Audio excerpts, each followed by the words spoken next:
Right ఇదే విషయంపై మరింత సమాచారం విజయ్ శర్మ అందిస్తారు. విజయ్, రాజాసింగ్ రాజీనామాపై ఆ పార్టీ నేతలు స్పందిస్తున్నారు. దీనికి సంబంధించిన అప్డేట్స్ ఏంటి? మోనిత, రాజాసింగ్ మనం చూసాము ఇందాక ఈవినింగ్ వచ్చి నామినేషన్ రాష్ట్ర అధ్యక్ష ఎన్నికకు నామినేషన్ వేస్తా అంటూ పార్టీ ఆఫీస్కి రావడం జరిగింది.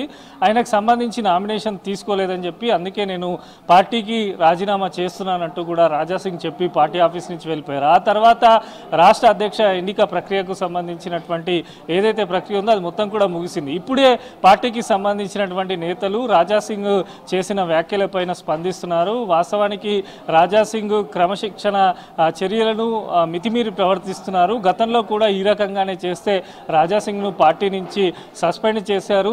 రాజాసింగ్కు సంబంధించి ఆయన నియోజకవర్గంలో జాతీయ అధ్యక్షులు ప్రధానమంత్రి పర్యటించినా కూడా కార్యక్రమాలకు పాల్గొన్నారు. తనకు తానే సుప్రీం అనుకుంటున్నారంటూ కూడా బీజేపీకి సంబంధించినటువంటి అధికార ప్రతినిధులు కానీ నేతలందరూ కూడా కామెంట్ చేస్తున్నటువంటి సిచ్యువేషన్ ఉంది.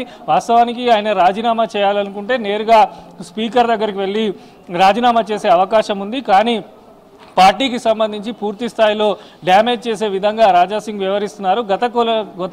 కొంతకాలం నుంచి కూడా ఇదే తంతు కొనసాగుతుంది. అయినప్పటికీ కూడా పార్టీ నాయకత్వం పెద్దగా దీన్ని పరిగణలోకి తీసుకోలేదు. కానీ ఈరోజు రాష్ట్ర అధ్యక్ష ఎన్నిక ప్రక్రియకు సంబంధించి రాష్ట్ర అధ్యక్ష ఎన్నిక ప్రక్రియ కొనసాగుతుండగా ఈ రకంగా మొత్తం కూడా ఇటు కేంద్రానికి పార్టీకి సంబంధించి సునీల్ బన్సాల్, అభయ్ పాటిల్ అందరూ కూడా ఉన్న తరుణంలో వారి సమక్షంలోనే ఇలా మాట్లాడము పార్టీకి పూర్తి స్థాయిలో డ్యామేజ్ కలిగించే వ్యవహారం కావడంతో చాలా వరకు బీజేపీ రాష్ట్ర పార్టీ కానీ పూర్తి స్థాయిలో దీన్ని సీరియస్గా తీసుకున్నట్టు తెలుస్తుంది. దీనిపైన జాతీయ పార్టీకి కూడా ఫిర్యాదు చేసేందుకు కూడా సిద్ధమవుతున్నట్టు నేతలు ఆల్రెడీ చెప్పడం జరిగింది. మొత్తంగా ఆయన వ్యవహార శైలికి సంబంధించి రాజాసింగ్ చెప్తుంది ఏంటంటే పార్టీని ముందుండి నడిపించి కార్యకర్తలకు అనుగుణంగా ఉండే వారిని అధ్యక్షుడిని నియమించాలి.